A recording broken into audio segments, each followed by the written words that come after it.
Your sourdough starter is finally growing. It has matured and now it's time to use it to make the bread you've been waiting for. After all, isn't that why you began the sourdough? Even if you're not a baker and are hesitant about kneading dough, you can still make a great tasting sourdough bread. Since sourdough starter is meant to be easy, only containing flour and water to get that wild yeast, I decided to create and make a bread that was just as easy. No fuss. A simple, no-knead sourdough bread. I really hope you enjoy it.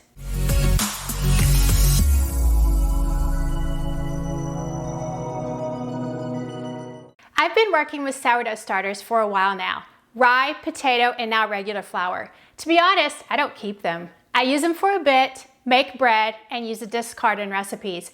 When I'm done with them, I use them up. I make so many different types of breads and create so many international bread recipes. Sourdough is just not one I make often. However, I do think it's a great simple bread to keep most people happy, particularly if you're not a baker. The hardest part is getting the sourdough starter going and being patient with it until it matures. Once it matures, you're pretty much set for life. In fact, gossip corner here, I heard that Martha Stewart uses her grandmother's or mother's sourdough starter that is decades, if not 100 years old. Now that's crazy. With that, let's make my recipe. I'll give you some pointers along the way, particularly if your starter isn't quite mature and you really want some sourdough bread. For the ingredients, you'll need water, honey, salt, bread flour, and active sourdough starter that was last fed 6 to 12 hours ago. This is not the discard. This is the mature starter that you've been waiting for to make bread. This process requires a night and following day, about 15 hours total. But your only active part takes about 15 minutes, the whole process. The rest is inactive, with the dough resting, rising, and baking. That's it. I have found it's best to start the night before the day you want to bake the bread. You should have fed your sourdough 8 to 12 hours before you begin this recipe with your sourdough at its peak rise. That means it's active and ready to work. It's all bubbly and is like doubled in size. The night before you go to bed, all you have to do is mix the ingredients. Super simple. In a very large bowl, you're going to whisk together 12 ounces, which is 1.5 cups of water, and it should be at room temperature and it should be filtered to get rid of the chlorine. Since my water was a little bit cool because it was in the refrigerator, I actually heated it up for 20 seconds in the microwave, and that was just perfect. To that, we're going to add 1 tablespoon of honey, and I always like to spray my spoons to get the sticky mixtures off of them very easily. And whisk in 2 teaspoons of salt, and that still is within the 2% range of typical weighted flour salt ratio. And just give it a good whisk. So this is when we add our sourdough. My sourdough has peaked, and this has been about 12 hours. And it was about 1/3 of where it is now when I fed it this morning. And you know your sourdough is ready when you see all these bubbles. It's more than doubled in size. And when you take your fork and you run it through that sourdough, it's like spider webs. It just pops and it starts to deflate fairly quickly. So give it a quick stir. It definitely is going to deflate as you stir it. We're going to add 3/4 cup of our active, well-fed, bubbly starter. Whisk your starter well with the liquid ingredients. So if you find that your sourdough starter didn't rise or bubble very much, you can always add 1 teaspoon of active dry yeast to this mixture at this point in the bread making process. And that should help give your sourdough the structure and rise and lift that it needs or that you want in your bread. But you're still going to get that mature flavoring of sourdough because you've been feeding your sourdough for over a week now, so it should be in pretty good shape.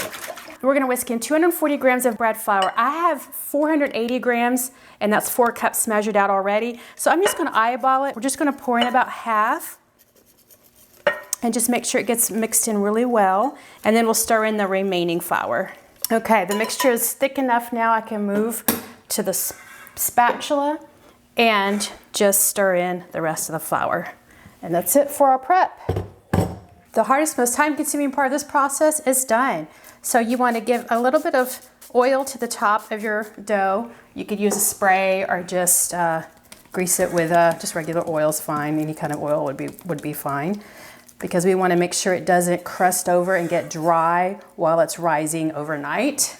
Cover your bowl with plastic wrap or a towel, and then leave it on the counter or in the oven with the light on overnight for at least 8 to 12 hours or until the dough is doubled in size. I've made multiple loaves where mine tripled in size. Whew.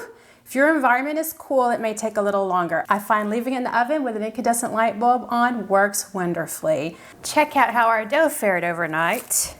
It really tripled in size, which is not bad as long as it's not deflating. That means it's overproofed, but it looks pretty good. And I actually marked my bowl at the bottom last night to show where the dough was before it rose. Those black marks there, that's where I marked it. So it definitely doubled, if not tripled. This is actually easier than the part we did last night. So you could probably do this actually in your bowl. We just want to deflate it, make it into a nice ball, roll it in flour, and then stick it back in the bowl. That's all we're going to do here. So scoop it out, flour your hands really, really well. Look at all those bubbles. Okay, and then we're just going to form it into the ball. The easiest way I have found to do this is just use your hands and then just fold it up. Just go around the circle.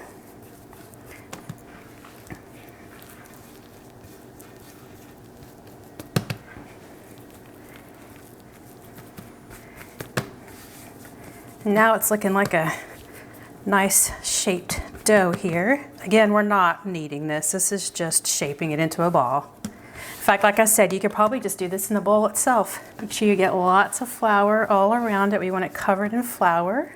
Okay, now pick up your dough ball and we're going to place it back in the bowl with all the little folded sides up, just like that.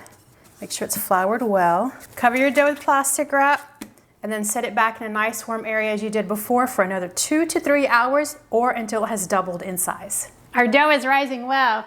You could see it's close to doubling in size. So with 30 minutes left in the rise, you want to use either an 8.5 to 9-inch cast iron skillet or a small oven-safe Dutch oven dish. This recipe doesn't make a large loaf. It's gonna make a small loaf, so you don't want anything too big or else it's just gonna spread out and be really flat. But whatever you're using, it should be dry on the inside. You're gonna take the skillet or Dutch oven, place it in the center rack, and preheat your oven to 450 degrees. Preheating the oven at a high temperature with your skillet in the oven or Dutch oven will make your bread crispy, which is what you expect to have on the exterior of a sourdough. Good for the other prep we're gonna do is you need a sheet of parchment paper that's long and wide enough to use as handles to pick up the dough. And guess what? Wad up that sheet of paper. Wad it up in your hands, make it really tight so that you are loosening up the paper. Carefully open it without tearing it. And what you're doing is you're making this paper moldable and flexible enough so that it will be easy to pick up and you'll have less chances of having odd-shaped round loaf because of the lifting of the paper. So that just lets us have a simple round loaf without a weird shape. Place the open wrinkly paper on the counter. Go ahead and flour your parchment paper really well. I like to use sometimes a little sifter because it disperses that flour really well and evenly. So now it's time to get our skillet or Dutch oven out of the oven. It should be heated to 450 degrees. If you find that your breads are not cooking through, then it may be that your oven isn't warm enough. So I would invest in a thermometer if you haven't done so already. You need your oven mitts because that skillet is going to be really, really hot. You want to go ahead and carefully remove it. Have a place for it to set while you manipulate your dough and get it ready for the Dutch oven. Take a look, our dough has doubled in size. I actually marked the dough where it was on my bowl so I can keep track of how much it's grown. Okay, you don't really want to deflate it, but you do want to get it out of the pan, so you're just going to have to carefully remove it. And so for me, that's just using a spatula. I'm just going to essentially pour it onto my paper. You should do this fairly quickly. You can flour a little bit more at the top at least to get that artisan look. Again, that's why the sifter works really well. Just get it into a nice round shape. Take a knife and flour your knife a bit. You could use a razor blade, and you're going to do a crisscross cut in your dough, just the top. And the reason for this is to allow the dough to rise as it bakes, and it allows steam to escape. Then just place that in your Dutch oven or your skillet. Try to manipulate the paper a little bit so that you have a nice round edge there. Here it goes in the oven. So you're going to bake it on that center rack. Set your timer, start with 40 minutes. It may take up to 55 minutes before you reach the doneness. You know your bread's done when the internal temperature reaches 205 degrees. Bread is baked. Notice it looks like a bakery style loaf. It's rustic. It's got that floury look on top. So all we have to do now is just remove it, and using the handles from our parchment paper, just place it either on a cooling rack or a wood block. And just so you know, my bread took 50 minutes to bake. Now we need to let it cool for at least an hour. If not, because this is sourdough bread, the inside could be a little gummy, which is not uncommon for a sourdough once it's baked. So that's why we need to let it cool. Our bread is cooled, so let's cut into it.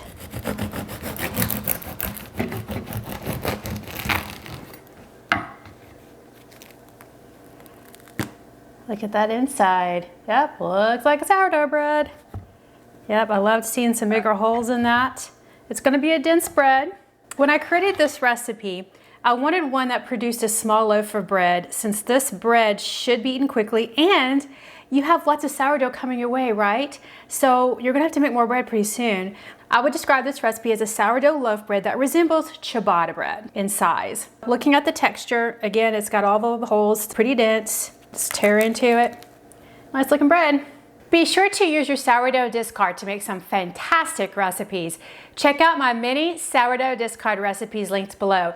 You'll find crackers, pizza crust with my zesty tomato sauce recipe, granola bars, muffins, pancakes, biscuits, and even sourdough discard bread. Now that's a sourdough menu. With your sourdough starter stored in the fridge, you can have homemade bread pretty much anytime you're ready. Remember to feed your starter once a week and allow it a day or two to sit on the counter, feeding it twice a day to activate before using it in a bread. And finally, if your sourdough starter isn't quite as active as you'd like, just add a little commercial yeast and you'll get a good rise and great tasting bread. Thanks for watching. I wish you success in using your sourdough starter and making some great loaves of bread and the discard to make some incredible recipes. Until next time, go bake the world.